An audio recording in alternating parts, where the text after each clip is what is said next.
Shalom peuple de Dieu, shalom ndeko mwasi to mobali, yo oyo kozwa libaku ya kolanda elema oyo, nzamba lola pambola yo, nzamba lola vraiment azala reconnaissé pa na yo, kombo nanga Pasteur Corneille, na sepela ki naeba ko enseigner yo, toko kabola mwa connaissance oyo, na sujet on a parlé sur les chiffrologies.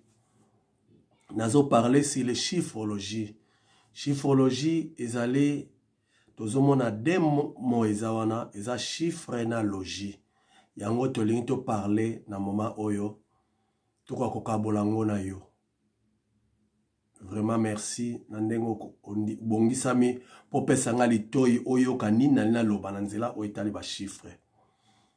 Tendre Père na pambolio parce que Zanzambe na commission mosunga ko kamwa papa merci pour na temps qui toko pesinga Nzambe ekena ko akozala canal la bénédiction pour na ndeko nyonso akolandanga yo olobi Nzambe dans la foi ajouter la connaissance senetika onyoso ko bimana mona konanga ezala pona komema bomoe enokufa na kombo na Yesu, pambola ndeko nyoso alandinga, pambola ndeko nyoso, ndako nyoso endimi koyoka message oyo to enseignement oyo, tika pambola ma na kombo na Yesu Kristu. Debi a fin, debi pe, tina suka ya message oyo Nzambe zala elongo, kombo ne tombama, message oyo apporter vie, et apporter délivrance, et apporter guérison, et apporter implice, na kombo na esunde na bondeli pe na lobi amen. Bien aimé merci ndenge na lobi na lingaki na poko lelo na kabola na yo oyo na bengi les chiffrologies. Les chiffrologies donc on a parlé sur enseignement o etali makambo ya ba chiffre to ba numéro to ko loba pe na d'autres termes. So na lobi ba chiffre elingo loba na kata ba chiffre tozomona tozana ba chiffre belé 1 2 3 4 5 6 toyebi ba chiffre na mokili ba astrologue bato mayele bato yo ya mayele ya mokili ba lobaka pe ke ba chiffre chaque chiffre ezana mwa signification et biso pe selon la Bible ba chiffre ezana ba signification to ba sens nango oyo symbolisaka ezara pe na ba effet na vie na biso par rapport ya ndenge mutuka ayemoka zwili makambo yango o remarqué bato mayele basala ba analyse ba mona ke chaque chiffre to chaque na mois net par exemple na année to na 12 mois to mona chiffre 12 et na tous les chiffres 12 wana chaque chiffre ba dénoma yango kombo mo beselo bato mayele ya mokili oyo baza na Bible te so na bia mokili po biso so na mokili mais bango maele na bango ezo basé na Bible te eza par rapport à expérience par rapport à recherche na bango mosusu alors bato wana nde ba mona ba pesa chaque mois ba pesa ngo kombo par rapport à analyse na bango et soko landi c'est comme si ba makambo ngo pe o baloba et pesa loko les a vraiment bongo do simba vraiment ne musu me kokana pe. Alléluia. Et biso pe selon la Bible, au Bible zolo ya biso selon maramba chiffre vraiment ekokanaka. Bible kosate. Yango to lenga ki to lobela lelo likambo etali ba chiffre. Mais na lina lobelo boye. Na proma ba chiffre. Na proma ba chiffre. Tozana ba chiffre, ba bengi yango ba chiffre général. Ezana ba chiffre général. Et puis, tu as un chiffre, au babengi les chiffres avancés, to révélés. Tu as un chiffre général, tu as un chiffre avancé, peut révéler. Et les mots, le chiffre général, ils ont un chiffre, au bisonio sotoyebi. Par exemple, presque, tu belé, bayebi, chiffre belé, na ba symbole, nango, par exemple. Tu as un exemple, le chiffre 3. Batebele ba ebi que chiffre 3 et l'aksaka résurrection, chiffre 3 et l'aksaka trinité. Batebele ba ebi ango bongo. Donc, il y a un chiffre général. Donc, il y a et chiffre avancé, to révélé, et ça, oyo, Bible, ils ont révélé biso. Par exemple, ils ont un chiffre, mon sous yo yebi chiffre 3, ils ont résurrection. Mais mon sa nzambe to mote mon sous tant azolo bela chiffre 3, appelle ça en forme mon sous. Mais, par rapport à contexte où il y a simbi na Bible. Alors, dans le moment où on a, ceux qui ont vendu na sino général, que chiffre 3 est la résurrection, au colo ba ke mosa nzambe on a bimé les banda. Mais na ye koye biso sikoyo, ceux qui est ka vendu na makomi, et que makambo ya lobe wuti na makomi, abimé na libanda te. Ya on a lobe que tozana ba chiffre généraux, chiffre général, peut tozana ba sino avancé to révélé. Donc cela veut dire avancer to révéler le ngoloba mais sous par la révélation du Saint-Esprit na connaissance en basant sur la parole de Dieu chiffre peut échanger forme. Je ne sais pas si jusque là je me fais comprendre. Dans le but que tous na signaux général na ba signaux avancé to révélé. Par rapport à les chiffrologies auto parler sur les chiffrologies. Les chiffrologies ça veut dire quoi? Tout le monde a la chiffrologie, tout le monde a chiffre et logie. Oh non, c'est pas le logis et c'est science. Donc, chiffre, donc chiffrologie et le mot science ou ezolobela ba chiffre. Alléluia. Mais biso siko science ngo o ezolobela ba chiffre, ya biso evandi na makomi. Evandi na maela bo motote, evandi na makomi, maela classité mais na makomi. Soutenu par la parole de Dieu. Alléluia. Alors, tu as parlé sur la chiffrologie, tu as parlé sur de 1 presque à 70. De 1 presque jusqu'à 70. Alléluia. Sikoyo, il faut retenir quelque chose. Dans la première chiffrologie, d'abord, tu as tiré un mot, tu as bima, na o étalé les 12 tribus d'Israël. Donc, bana zomi na mi bale, oyo baza bana, bayaki bana ya Jacob, ya Yakobo. Les 12 enfants de Jacob, bana zomi na mi bale, oyo bayaki bana ya Jacob, et bango pe, chaque mois, place oya okipa na nenge ba botamela, kombo ya moko na bango zaki na signification. Et à partir ya wana to bimisa babimisa pe ba symbole ya chiffre à partir pe ya bana ya Jacob. Na ebite so la ninga malamu. Na lobi boye na nzela ya bana ya Jacob ba yaki 12. Na nzela na bango to zwara pe ba explication to ba révélation ya ba chiffre à partir ya bana ya Jacob. Mais to suka wanate révélation pe e bakisaka to eko changer en forme par rapport à contexte oyo moto to mosala nzambe to moteyo azoteya ako simba. Alléluia. D'abord tozo mona chiffre 1. To bandi bongo na chiffre 1. Na lingi o simba kaina biki po komaka zape na Bible na yo po oyo bakotangaka. Alléluia. Nalina lobaboye, chiffre 1, c'est d'abord le chiffre de la potentialité. Chiffre 1 est le chiffre ya potentialité. Donc, ya nguya. Par là, la potentialité, on a zolobela. Et ça force ya économie, bende to koma, obano tore, o koma makasite. Biso to lobela, les chiffres ont étalé na bonzambe. Donc, la potentialité, o to lobela, to zolinga kolobake, l'être éternel d'une puissance fantastique. L'être éternel d'une puissance fantastique. Et l'ingolo bake, nzambe ya lola, oyo to bengi éternel. Oa s'incarnaka ayana mokili, abotama, azwa kombo ya Yesu Masia na mokili. Nzambe wana apariye, nzambe moso azate. Hallelujah. Libanda na Yesu nzambe moso azate bazami balete le seul et l'unique le véritable Dieu chez Jésus-Christ de Nazareth kombo moko kaka oe tonda na nguya. Bien aimé, oui nazolo belongo par assurance, par certitude, par pleine conviction parce que depuis na botama Litoi na ngana yoka lisolo nzambe mosute o azana nguya lokola Yesu Masia. Litoi na ngana yoka lisolo te ya kombo moko ebikisaka lokola kombo ya Yesu Masia. Namona batu babika na kombo na Yesu. Namona batu bakangolama na maladi na kombo na Yesu samba pese kisi. Namona batu ba docteur ba traité ba lembi. Balobi en tout cas oyo koma manzambe.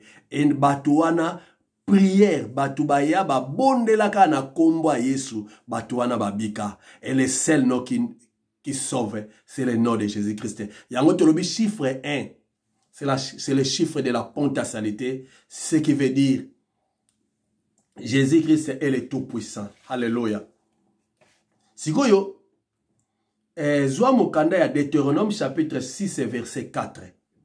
Yoka Bible lobini na Deutéronome chapitre 6 verset 4. Balobi boy. Écoutez Israël. Je crois que toi et moi nous sommes des Israélites spirituels. Toza Israël une nation te. Toyebi que peuple Israël lokola ba nation mboka pays ya Israël existaka. Mais biso tokoma ba Israël na nenga molemo. Na miso nzambe Israël elingo loba nini? Israël eza kombo pamba te. Israël elingo loba libota o nzamba pona. So balobi toza peuple d'Israël, tolingo loba elingo loba ke biso toza batu oyo nzamba pona. Mutu nyonso nzamba pona asangisa bango, asalela bango mboka na bango, mboka na kombo na nzamba benga ngo Israël. Yango na biso toza ba habitant ya Israël. Yango tolobi ke toza ba Israël spirituel. Alléluia. Alors, Bible lobi boye na Deutéronome chapitre 6 verset 4. Bible écoutez Israël, l'Éternel notre Dieu est le seul éternel. Alléluia. Écoutez Israël, l'Éternel notre Dieu est le seul éternel. Et les gars ke Bible tali si biso sika totanga na Deutéronome chapitre 6 verset 4. Bible bi ke nzamba lola aza le sel, azaka ye moko nzambo aza seko na seko. Alléluia. Donc, il y a un chiffre 1 et un chiffre de potentialité. Ce nombre nous parle aussi de l'unité de la foi de tout ce qui c'est. Alléluia. Alléluia. Ce nombre nous parle aussi de l'unité de la foi de tous ceux qui se sont convertis en Jésus-Christ. Nombre yango 1. Ezolobela. Bomoko. Ezolobela sous unité. Le chiffre 1, c'est le chiffre de l'unité. De l'ingolo bake, na batu nyoso bayamba Yesu Masia lokola mokonzi pe mobiksi. Chiffre 1, eza ko symboliser unité. Ezo senga bango, nzamba lola azo senga na biso ba oto yamba Yesu lokola mokonzi pe mobiki. Tozala na bomoko. Alléluia. Nzamba sengi ngana yo tozala na bomoko. Alléluia. Nzamba azo senga biso tozala na bomoko. Wana to tangango na Jean chapitre 17 verset 11. Bible dit qu'il soit un comme nous. Alléluia. Bible dit dans Jean chapitre 17 verset 11, Yesu azoloba qu'il soit un comme nous. Nzambe azoloba na tata wana Yesu azoloba na tata na ye. Alléluia. Yesu azoloba na tata, Yesu nzamba azoloba na nzambe tata. Yesu nzambe azoloba na nzambe tata. Alobi ke papa tika te bazala bomoko lokola ngana yo toza eloko moko. Alléluia. Nous retrouvons cette pensée dans Ephésiens 4 versets 4 à 6. Tozomona lisu makambo wana le kambo ya unité, chiffre 1 lokola unité. Dans Ephésiens 4 chapitre 4 verset 4 à 6 kuna balobi nini? Balobi il y a un seul corps, un seul esprit. Comme aussi vous avez été appelés à être et appelés à l'espérance par votre vocation. Il y a un seul Seigneur, il y a un seul foi, il y a un seul baptême, il y a un seul Dieu, Père de tous. Alléluia. Chiffre 1, ezolobe la unité. Nous retrouvons encore l'unité dans le service de Dieu. Dans le livre de Esdras chapitre 3 verset 9. Esdras chapitre 3 verset 9. Kuna balobeli biso comme un seul homme. Alléluia. Nzamba zo senga biso lokola ba Kristo. Nzamba lobi tozala lokola moto moko. Comme un seul homme. Bien aimé. Na lobi bien Nzamba zo senga biso tozala lokola moto moko. Nous savons que le corps, un homme, l'homme, netinga nazaboye, nazamoto moko na moma o nazanga moko. Mais nengo mona naza moko nazana ba parti ya nzoto tel mebele. Ozo remarquer monoko nanga zoloba, miso nanga yo tala matoi nanga yo kapé mambo na oloba, suki nanga zali maboko nanga yo sala mouvement, nzoto nanga evandi na kiti. Nyoso tu oyo yango ezanga. Alléluia. Bible siko elobi to former nzoto moko. Alléluia. Donc par là, les chiffres 1, ils ont recommandé, les chiffres, il y a révélation, ils ont recommandé biso ba Christo, tous ala na bon moko. Lelo ils ont pas si mingi parce que biso to komi na bo kabwani ya makasi. Yango yo sala moi muke moi faiblesse ya christianisme. Bien aimé, toi et moi, oto yamba Yesu masi alokola mo konzipe mo bekisi, to umela na bon moko. Chacun de nous a un rôle à jouer. Yonanga tozana rôle à jouer na nzoto ya Yesu Masia. Nzoto ya Yesu Masia, yonanga tozana rôle à jouer. Mais to umela na bomoko. Poto longa, to umela na bomoko. Poto zala ba vrai témoin Yesu Masia na sena moi o to umela na bomoko. Alléluia. Nde toza awa tozo former nzoto. Na oti otanga na biso ango. Oti kotanga ngo Bible lobi na biso tozo former nzoto moko selon Esdras chapitre 3 verset 9 Bible dit lokola nzoto moko to former nzoto moko. Cela veut dire okozala tantôt za kingo, tantôt za mandefu, tantôt za monoko, okozala lisu, okozala zolo, okozala suki, okozala litoy, okozala loboko. Loboko est ça mouvement. Bien aimé to mona nzoto loboko est ça mouvement pour na intérêt ya nzoto. Monoko pe zoloba pour na intérêt ya nzoto. Misu pe zo tala pour na intérêt ya nzoto. Mato ezo yoka pour na intérêt ya nzoto. Donc parti nyoso ya nzoto eza ko servi ka pour na nzoto. Alléluia. To sala nyoso tu pour na lokumwa Yesu Masia. To sala nyoso pour na ba intérêt Yesu Masia. To tika ba division, to tika ko luka ba gloire ya pamba pamba. To luka ka gloire à Yesu. Yesu Masia oya konora ka Yesu, oya sala ke Yesu nde azwa gloire na nzela bombo na ye, nzasima na ngo nzamba tombola ka ye. Soko ozozela gloire, ozozela élévation, ozozela makambo nyonso ko ozela tombola ka Yesu Masia. Alléluia. Longola ba division, longola ba intérêt personnel, lokola tozana christianisme, tombola Yesu Masia, to umela na bomoko nde tomona nzamba lola akohonore biso, akoeleve biso. Alléluia. Un seul Dieu qui règne à jamais. Nzamba zaka moko, chiffre 1, eza chiffre ya unité, eza chiffre ya divinité. C'est le chiffre de la divinité.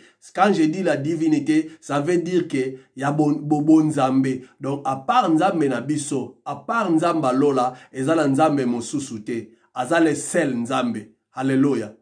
Aza le sel nzambe ya solo. Yango na bondeli yo bien aimé.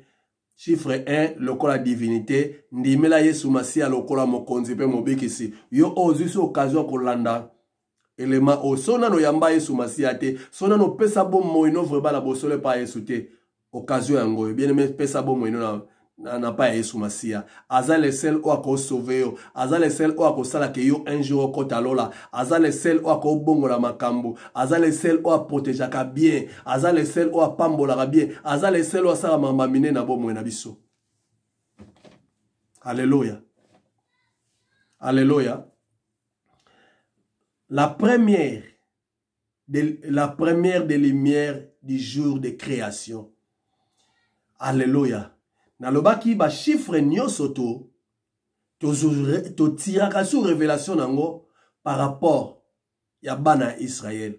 Or tozomona na kata bana Israël, tozomona mwana oyo babengi Ruben. Ruben dazalaki premier mwana ya Jacob. Ruben dazalaki premier mwana ya Jacob. Mais siko totanga yoka makambo Bible lobi na oetali Ruben. Par rapport ya chiffre 1 to lobelaka chiffre 1. Dans Genèse chapitre 29 verset 33. Genèse 29 verset 33. On a basé le chiffre 1. Yokana mambu awa. Au Bible lobby.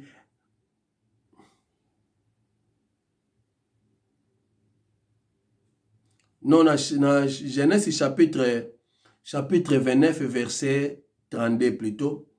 Léa devint enceinte et enfanta un fils, à qui elle le donna le nom de Ribin. Car elle dit, l'Éternel a vu mon humiliation et maintenant mon mari m'aimera. Bible lobi esika totangi balobi ke Léa aye koma na zemi tanga komi na zemi aye kobota mwana apesi mwana wana kombo ya Ribin tanga apesi kombo ya Ribin alobi ke Yawe nzamba lola amoni kochola mananga amoni kotuka mananga aye ko visiter nga apesi nga mwana abengi mwana wana kombo ya Ribin alobi ke sikoyo nza mobali nanga akolinganga oyoki malobo le alobi na yebite so litoyi no yoki nga malamu le alobi boye nzamba yoki ko humiliation nanga a visiter nga apesi nga mwana e mwana ngo kombo na ye Ribin po na ye alobi ke sikoyo mobali nanga akolinganga. Alléluia. Donc par là, bien aimé, par là, selon Léa, Léa aboti mwana, apesi mwana kombo ya Ribin, pona ye, Ribin abana ko symboliser amour. Donc par là, tokolo bal sous chiffre 1, à part cause la chiffre à potentialité, à part les chiffres là, nous symbolisent la divinité qui bonzambe. À part kolobela eza chiffre ya unité eza les chiffres ezolobela amour selon Léa selon révélation tolobi na Genèse 29 verset 32 Léa lobi sikoyo mobali nanga akolinganga. Donc chiffre 1 ezo symboliser bolingo pona ye mwana wana bande ko symboliser bolingo pona ye. Alléluia. Mais esuki wana te zwa lisusu Genèse 49 verset 3 Genèse 49 verset 3 kuna sikoyo mobali lokola Jacob Israël yemta oloba sikoyo concernant mwana na liboso li pambola liboso yoka sikoyo Jacob Jacob alobi nini Ribin toi mon premier-né ma force est la prémisse de ma vigueur supérieure en dignité et supérieure en puissance na bandeli Ribin toi mon premier-né, ma force est les prémices de ma vigueur, supérieure en dignité et supérieure en puissance. Bombana to bombina wana, to kesiko na Esaïe chapitre 40 verset 29. Tozolo blaga chiffre 1, ba révélation o bomba na chiffre 1, yango tozolo bela. Zwa Esaïe 40 verset 20. Kuna pe tozo continuer kolobela selon révélation ya Jacob na nzela ya mwana na ye to na nzela ya chiffre 1. Tolobi Esaïe chapitre 40 verset 29 plutôt. Esaïe 40 verset 29 kuna balobi nini? Kuna Bible zolo baboye. Il donne de la force à celui qui est fatigué. Alléluia. Il donne de la force à celui qui est fatigué. Et il augmente la vigueur de celui qui tombe en défaillance. Alléluia. Alléluia. Le chiffre 1, Jacob alobi na Genèse chapitre 49 verset 3. Alobi makasi ya kolembananga. Chiffre 1 ezali kolakisa lisusu force. Toloba ke ya chiffre ya potentialité nzambo atonda na nguya. Sikoyo na révélation ya chiffre 1 selon Esaïe aye koloba ke nzamba lola aza nzambe oyo apesa makasi na bato balembi. Bien aimé na ebite ni netungisi bomoino, ça fait tango molaye. Ça fait tango molaye onyo kwami, ça fait tango molaye passer vie na ba difficulté belé. Mais nzamba lola aza nzambe oya kosunga, oya ko consoler motema na yo. Le seul Dieu, Jésus-Christ de Nazareth, il est là. Il va solutionner tes problèmes. Il est là. Il va changer ta situation. Bien aimé na eko rassurer yo. Pesaka confiance c'est pas l'unique, le number one. celui-là qui est le seul et le véritable et le redoutable Dieu. Nzamba lola oma bolongo nyose gumba melaka. Pe minoko nyose tatolaka zali kolo. Number 1, le numéro 1, le chiffre 1. Jésus-Christ de Nazareth, aza prêt, aza makasa ba oba lembe. Alléluia. Selon Esaïe, chapitre 40, verset 29, aza makasa ba oba lembe. Na lingozong sa confiance n'est pas dans Nzambe. Bien aimé yo olandinga, Nzamba ko sakate, Yesu ko sakate. Alléluia. Le chiffre 1, les chiffres de symboliser, les chiffres ya potentialité. Donc Nzambe moka kaza o atonda na nguya, a part Nzambe mosusu azate. Chiffre 1, ezolakisa ki bon Nzambe. Eza chiffre ya divinité. Chiffre 1, eza chiffre ya unité. Eza chiffre de symboliser amour. Wana ya chiffre 1. Alléluia. Siko toke na chiffre 2. Ce chiffre dit témoignage suffisant. Chiffre du témoignage suffisant. Alléluia. Chiffre 2, eza chiffre de l'axa témoignage. Chiffre 2, eza l'axa chiffre de l'axa témoignage. N'avite so la na malamu. To comme la chiffre 2. Chiffre 2 na lobi eza l'axa témoignage. Selon juridiquement, Bible peut lobeli yango selon juridiquement, donc juridiquement ngo loba o etali justice. O etali justice même na mokili nde toza awa. So ke pa ba avocat même na tribunal bazwa ba loi nyonso mokili o basala ba tira ngo presque na Bible. Même ba avocat so tout ba avocat ba yebisa que ba loi nyonso e uta na Bible. Siko chiffre D ba lobi ezolakisa témoignage. Juridiquement, tout vu dans mon candidat Deutéronome, dans mon candidat Deutéronome chapitre.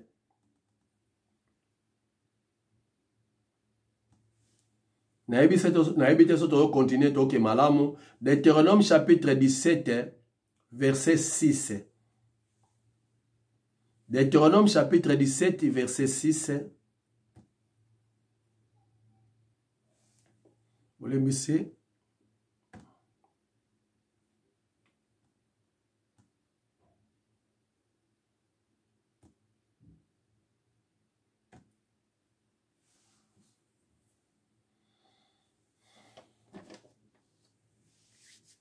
Vous l'embissez, ordinateur na osa la nini nde connexion ça le kimi siko ezongi.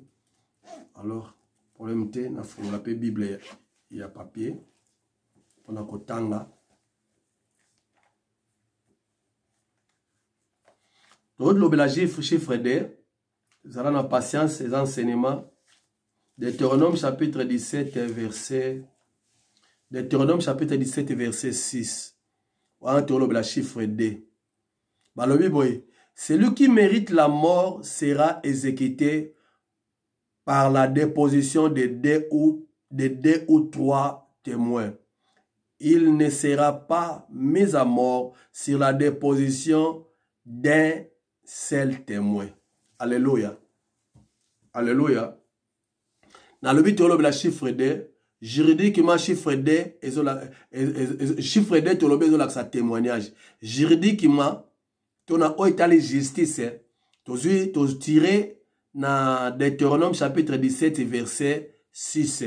Kuna ba lobi boye. Moto nyonso avant bakatela etumbu ya kufa, esengele litatoli ya batomi bale tomi sato. Alléluia. Litatoli ya batomi bale Tomi Sato, yangonde zo permettre justice to ba l'état na biso akoko katela moto mbeka to etumbu na o etali etumbu na ye. Alléluia. Chiffre D, c'est le chiffre de témoignage. Sikoyo, wana tolobeli na sens juridique. To na o etali mbeka. Na côté évangélisation, zo mokanda ya Marc. Zo mokanda Marc chapitre 6 verset 7. Mokanda Marc chapitre 6 verset 7. Marc chapitre 6 verset 7. Kuna Bible zolobela sur l'évangélisation. Kuna Bible lobele sur l'évangélisation. Marc chapitre 6 verset 7.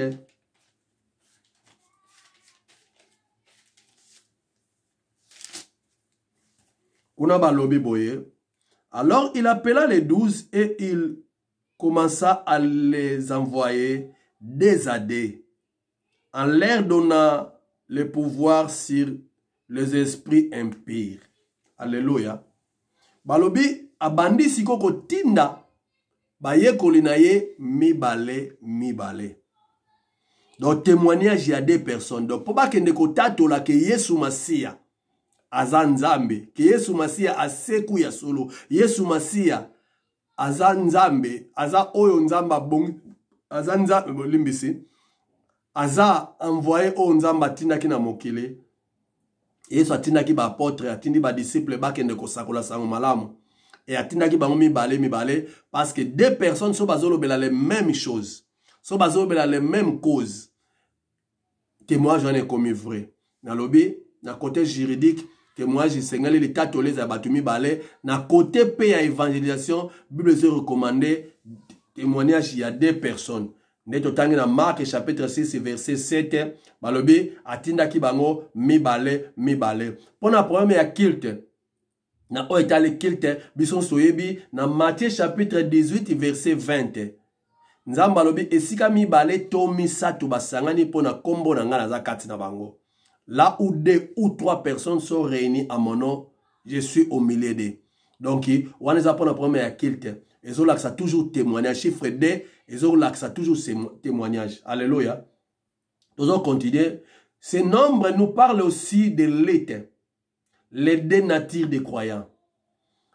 Nombre 2, et ça symboliser l'été. Ba croyant mi balé. Ba musu andimi linzamba existaka. Asuka wana. Mais musu andimi Yesu Masia azanzambe yende akufa kipase kwa kipona biso. Mususu aza kwaya andima ke Yesu existaka. Nzamba existaka. Asuka ne wana. Makambo ya Yesu so yele yango ye kuna zate. Mais mususu azali oya yamba Yesu Masia lokola mokonzi pe mobikisi. Donc chiffre 2 ils ont témoigné deux sortes ya ba créants. Ya ba croyants plutôt. Alléluia. Chiffre 2 et au symboliser les sous deux sortes de croyants. Chiffre 2. Les 2 maîtres. Ni ne peut servir 2 maîtres à la fois. Donc voilà selon Matthieu chapitre 6 verset 24. Biobi motomo côté ako sale la banzambe mi bale na nzela na mbala moko. Soit oponi nzambe, soit oponi oyo lingo pona. Mais jamais oko sangisa nzambe na makambo mosusu. Soko ndimela Yesu Masia lokola mokonzi pe mobikisi. Bien me pesa bo moyo na yo nyoso epa ya nzambe. Yesu Masia oyo akosaka te. Yesu Masia oyo makambo nyoso aloba akokisa yango ako mimonisa na bo moyo na yo. Chiffre 2 ezo symboliser témoignage. Chiffre 2 eza chiffre ya témoignage. Alléluia. Na lobi eza chiffre oyo ezo symboliser pe ezo lobela pe lete. Ezolobela tozomona témoignage ya de Bible lobi ni ne peut servir 2 maîtres à la fois. Balobi le soso banzela mibale les 2 chemins large et étroite. Donc nzela ya munene na nzela ya mukie. Donc banzela za mibale ezolobela toujours témoignage les 2 alliances. Donc Nouveau Testament et Ancien Testament ya ngone ba benga alliance. Ba témoignage matatoli ya Nouveau Testament et Ancien Testament. Il y a toujours témoignage. Ils ont témoigné l'existence de Nzambe. Alléluia. Les 2 derniers des bons samaritains. Toyebi Yesu Masia apesa ki témoignage. Ya mama oyo apesa ki makabo. Yesu alobi ke na batu nyonso na apesi malamu. Batu baponaka batu ba saki ebele mais Yesu abi lobi malamu te. Moto o apesi malamu eza mama o apesa makuta mibale parce que ya apesi na motema mobimba. Alléluia. Le chiffre 2 nzamba lingolo banabiso action na conviction, action na foi nde yango ezo ganga liboso nzambe témoignage wana yango ezo ganga liboso nzambe action acte mama saki ya opesa pe motema na ye amour pe volonté pe le quoi ça qui yango na motema mobimba acte na conviction acte na foi témoignage wana mibale na miso nzambe eganga nzamba agréa yango donc chaque chose yo sala Tant que ça acte, et ça la vraiment paix, na conviction, et ça la vraiment paix de tout mon cœur. Donc tant qu'on a ça, na paix ça vraiment na motema na nga mobimba. Donc na sali acte, pe motema na nga za convaincu na makambo na sala, teta toliwana na miswanza benza makagre yango. Alléluia. Alors qui lelo kita mingi na ba révélation, c'est pour ça que na révélation, donc to ça mbula mobimba to lo belala ba chiffre. Parce que naza moano na ubele na ba parole incarné. J'ai béni mon père spirituel les 20 nouveaux. Nanzela na yende to koma quand même moi ma coquille à loba pe malamu pe ba connaissance to ko bimisa. Nzamba pambola papa nanga les 20 nouveaux et sika kutami. Bien aimé toke siko na chiffre 3. Chiffre 3 c'est le nombre de la Trinité divine et le témoignage parfait. Alléluia. Chiffre 3, ezolaksa, le nombre de la Trinité. La Trinité. Chiffre 3 est l'aksa la Trinité. Trinité est l'ingoloba. Nzambe ka moko, mais oya mimoni sana lolenge misato. Yangone l'aksa la Trinité. Trinité l'ingoloba. Nzambe moko, mais amimoni sa yepa bato, na bololenge misato. Dans l'Ancien Testament, Nzambe ye moko, ayaka na mokili, lokola tata. Yango remarqué dans l'Ancien Testament, babana ko benga Nzambe, papa éternel, le Père éternel. Donc batakalabano benga Nzambe, le Père éternel. Alléluia. Nzambe ayaka, komi monisa, et pa ya moto, lokola tata. Si mana Nouveau Testament, tout ba évangile, Nzambe aye komi monisa, aye ko zalana moto. Nzambe liboso ayaki komi monisa pa moto lokola tata. Yango remarqué dans l'Ancien Testament, Nzambe banda koya ko salela nde bato ya ponaki. Nzambe monisa lokola tata. Alléluia. Mais na tango ya évangile, Nzambe aye sikoyo kovanda na moto o babengi Emmanuel. Dieu avec l'homme. Emmanuel. Nzambe aye ko zala na moto. Alléluia. Siko Nzambe sikoyo wana te na ba épître na temps de l'église, na temps na biso ya lelo, Nzambe siko aye lokola molimo azala libela na moto. Alléluia. Yango tolobe la Trinité. La Trinité, ça veut dire Nzambe amimonisi na lolenge misato. Alléluia. Et par le chiffre 3, tolobe la Trinité, le baptême chrétien est pratiqué au nom du Père, du Fils et du Saint-Esprit, selon la recommandation que Jésus-Christ nous avait faite. Nzambe ya lola, Yesu Christo, atpesaki biso recommandation, etindama, alobi to batisa na komba tata, ya mwana pe molimo santo. Alléluia. Na lobi que la Trinité est symbolisaka, ezaka Yesu Masia. Yango remarqué na Bible, ba apôtre Yesu alobi na bango boke de bote na komba tata ya mwana pe molimo santo. Mais tango ba komi na pratique, ba koti na kate elanga, ba tikala ko batisa na kombo ya tata mwana pe molimo santo te, ba batisa na komba Yesu Masia. Parce que bazwa ki emoni selo, ba comprena ki par la révélation du Saint-Esprit que la Trinité là, c'est seulement Jésus-Christ. En Jésus-Christ, il y a le Père, il y a le Fils et le Saint-Esprit. Il y a encore remarqué, mukolo Jean-Baptiste a baptisé Yesu Masia. Yesu lokola mwana oyaki na mokila zana mutu. Lera ye pa Jean-Baptiste pas baptisé, mongongo ya tata e gangi na likolo pona kotato lake. Oyo mwana nanga ya bolingo bondi melaye. Alléluia. Père le Saint-Esprit a yé reçu ko témoigner lokola molimo. Tomonaka symbole Saint-Esprit ayaka na sena elembo ya pigeon akitela Yesu Masia. Alléluia. Pour témoigner que Jésus-Christ c'est l'incarnation de tout, du Père, du Fils et du Saint-Esprit. Donc ceux qui tolo la Trinité, tozolo mona Yesu Masia. Yangona lobi que baptême na kata baptême to mona baptême ezaki recommandé na Père, Fils et Saint-Esprit, mais ba apôtre ba sala baptême kaka na kombo na Yesu Christo. Alléluia. So que na Matthieu 27 verset 19 okomona makambo wana o Yesu azo recommandé pour le baptême. L'homme offre une image de la Trinité. Mutu pe Nzambe asala mutu na lolenge na image il y a Trinité. Et l'homme est composé de 3 parties. Le corps, l'esprit et l'âme. L'homme est composé d'un esprit, d'une âme et de corps.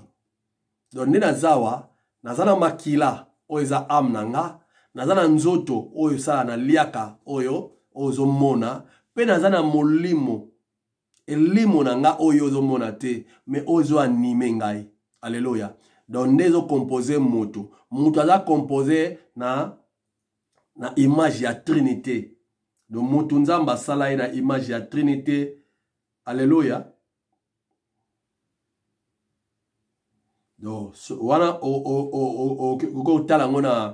na 1 Thessaloniciens, chapitre 5, verset 23. Totangango potolobi, mais tozipe moi temps et belé sans totanga Bible. Totanga 1 Thessaloniciens, chapitre 5, verset 23. 1 Thessaloniciens, chapitre 5, verset 23.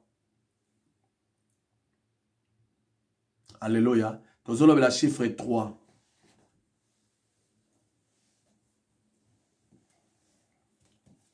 « 1 Thessaloniciens, chapitre 5. Olimbisi, connexion nanga, ordinateur. Les amours lampe on a côté à lecture. Natanga la Bible, à papier. Kuna bazolo bake moto aza composé na bilembo misatu. «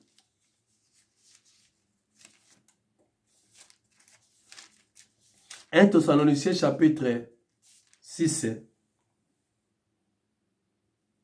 pardon, chapitre 5, verset 23. Kuna batali sibiso balobe ke moto aza composé na molimo, na elimo, pe na nzoto. Wana nde sali image on nzamba sala moto. Nzamba sala mamunyo surtout bien calculé. Yango babenga kaye omniscient. Aza nzambo atonda vraiment na bwania mayele leke tellement belé. Alléluia. Et la Bible peut aussi envisager sur un plan trinitaire. Bible basala ngope nzambe pe asala ke Bible ezala composé. Mayelo apesa bato basala ka Bible ba composer Bible. Na par inspiration ya Bible, Bible ezali inspiré, eza composé na biteni misatu. Toza na Ancien Testament, to Ancienne Alliance, toza na Évangile, pe toza na ba épître. Bible eza composé na ba biteni misatu. Toza na Ancienne Alliance, to Ancien Testament, toza na ba Évangile, pe toza na ba épître. Alléluia. Nde na lobaki Ancienne Alliance eza nzambe tata. Évangile esika oye so mimoni saki lokola nzambe na mutu elongo e ba épître yesu asaki mais atikali azali suna biso na nzela molimo le Saint-Esprit. Dans les épîtres, c'est le Saint-Esprit qui était présent et qui est présent jusqu'aujourd'hui. Alléluia. N'habitez pas jusque là toke malamu. Nous parlons toujours sur le chiffre 3. Dans le Bible Ancien Testament, Dieu pour l'homme, les évangiles, Dieu avec l'homme, Emmanuel qui signifie Dieu avec nous, et Dieu, c'est Dieu, l'homme parmi les hommes, en Jésus-Christ, l'évangile, les épîtres, Dieu en nous, par le Saint-Esprit habitant dans nos cœurs, Saint-Esprit oaya avant dans la bombe inabiso. Wana tolobela toujours chiffre 3 comme image à Trinité ndenza basala mokili et asuka wana te asala pe mutu na image ya Trinité. La nature entière part de la marque de son créateur. Ainsi les 3 manifestations de l'âme humaine sont. Alléluia. Même mibiloko nzamba sala lokola nature et salama pe na image kaya mokili nango. Donc nzamba sala pe bilono na image ya Trinité. Tozomona kati na nature, tozomona action, tozomona parole, pe tozomona pensée. Ma geste maloba pe makanisi. De bilo misa tuana zo fonctionner na nature. Alléluia. Nazoloba na osa ba geste pe nazo réfléchir, nazo kanisa. Que nous voyons nous sur la terre. Nini to mona nzela ya mokili na o etali la terre. Nzamba sala pe la terre na image na ye mokili. Alléluia. Nzamba sala pe mokili na image na trinité. Tozomona na mokili les secs, la mer et l'atmosphère. Tozomona mabele, mokili, mabele. Soko bimi na mokili, okene pa mokili suki o commandé na mai, la mer. Et soki o tamboli après mer au mona mokili, mabele. Donc à part mokili, eza mer, à part les secs plutôt. À part les secs, il y a la mer. À part la mer, il y a l'atmosphère. Tozomona mo pepe, tozomona ma patate, tozomona ba étoile, les sanza, tout ça, c'est ça qu'on appelle l'atmosphère. Mon pepe. Alléluia. Je ne sais pas si je me fais comprendre bien jusque-là. Il y a 3 règnes sur notre globe. Et ça, ba règne misato na globe terrestre. Les minéraux, les végétales et l'animal. Donc tout nzamba composant na lolenge na ye. Donc le quoi nzamba a mimoni sa nzambe moko a mimoni si na image à trinité et makambo ça sala on peut na forme na ye le quoi nzambe na ninga trinité. Na lobi bien tozomona minéral. Tant que le minéral biloko nyonso izana sa mabele. Tozomona ba diamant, ba coltan, ba or, ba cuivre, tout ça yango ba bengi minéral. Les végétales tozomona ba nzete, ba mdunda, ba fleur, ba plante nyonso les végétales et tozomona ba nyama. Nyonso tu wana eza o etali globe terrestre. Alléluia. La nature est fondée sur les principes trinitaires. Nature. Nature pe et salama na principe trinitaire. Alléluia. Nature. Le père, la mère.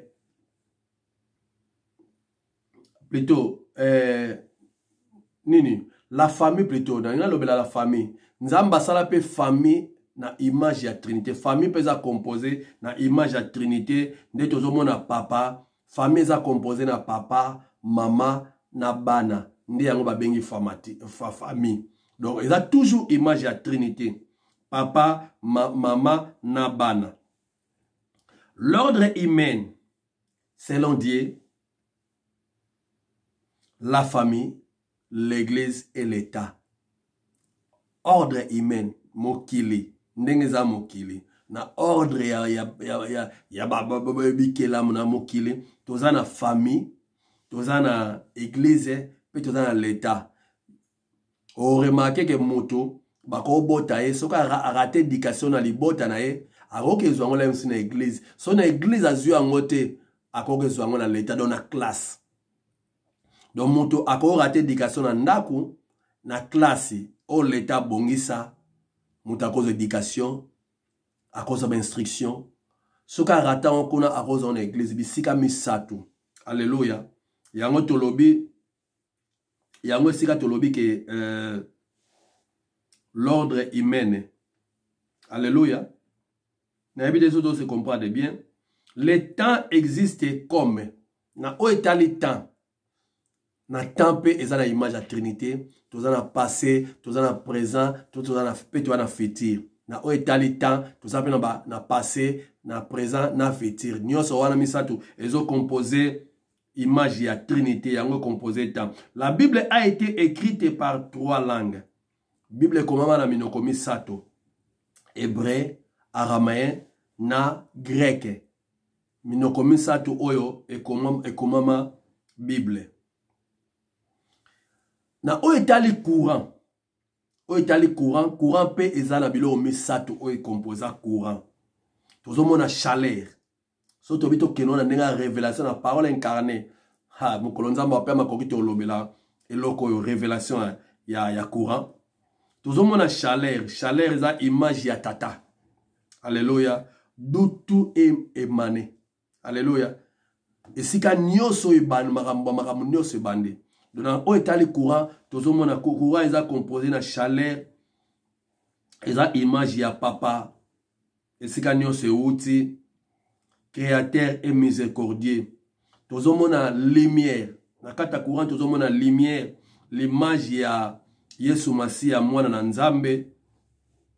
Oya lobi que je suis la lumière du monde. Selon Jean chapitre 8 verset 12. Pe tozomona force. Courant eza composé na chaleur. Eza composé na lumière na force. Courant, chaleur, lumière na force.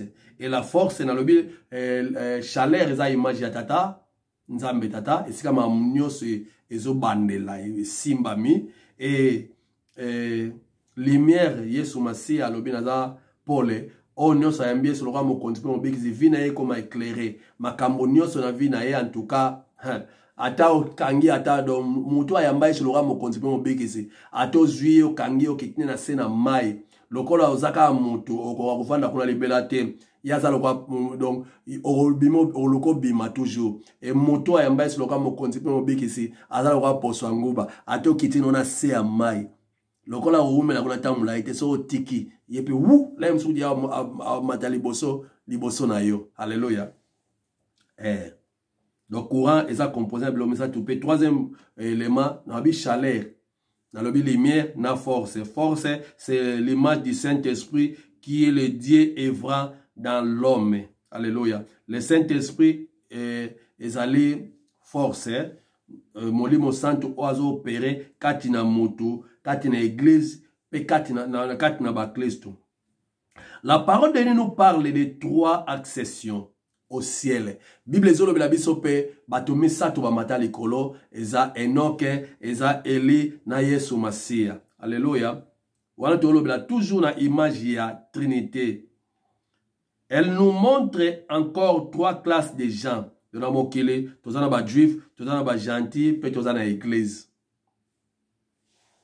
Alléluia. Tozomona. Il est logique de penser que la création porte l'empreinte de son créateur trinitaire. Les exemples aussi bien bibliques que naturels pourraient encore être multipliés. Ces cités ci-dessus doivent suffire à nous faire réaliser que le Dieu trinitaire qui administrait l'univers après l'avoir créé est la même puissance qui sauve l'homme et en fait un temple de son esprit. Une manifestation de son amour rédempteur. Alléluia. Makamunyo son alobelio etalisio kenzambe aza trinitaire. Nzamba trinitaire. Tomoni ke Nzamba salam nyoso pe na image na ye lokola Nzambe. Yango moni bien dès le début, Nzamba loa ki faisait l'homme à notre image et à notre ressemblance. Makambu nyoso peza pembeni ya moto esengeli ezwa image lolenge ya Nzambe, lolenga bonzambe na forme ya Trinité. Alléluia. La Trinité est le fondement inébranlable de toute piété, de toute la vie spirituelle vraie. De toute l'expérience authentique. C'est elle que l'on cherche. Lorsqu'on cherche Dieu, lorsqu'on cherche sincèrement la plénitude de l'être, l'essence et le but de l'existence. Alléluia. Waneza pensé oyo ndeko loski akoma na mikanda na ye. Les tolo bela miso mikanda na te parce que to tangaka mo banini yango na komaki makambo yo mo makaba leçon susu to benda yango kuna. Le témoignage parfait se trouve en 1 Jean chapitre 5 verset 6 à 8 to tanga le sous verset yango poto succès na oitali Trinité. Alléluia. 1 Jean chapitre 5 verset 6 à 8. 1 Jean chapitre 5 verset 6 à 8. Donc nous sommes ça na oitali Trinité chiffre 3 tolobi ezolobela résurrection ezolobela paix Trinité. Chiffre 3 ezaka chiffre yo symboliser résurrection. Tozomona Yesu Masiya akufaka après 3 jours. Alléluia. Chiffre 3, la résurrection, la paix, Trinité. Totanga, dans 1 Jean chapitre 5, verset 6 à 8. Kuna Bible lobi na biso nini? Kuna Bible lobi na biso boye. C'est lui, Jésus-Christ, qui est venu avec de l'eau et du sang. Non avec l'eau seulement, mais avec l'eau et avec le sang. Et c'est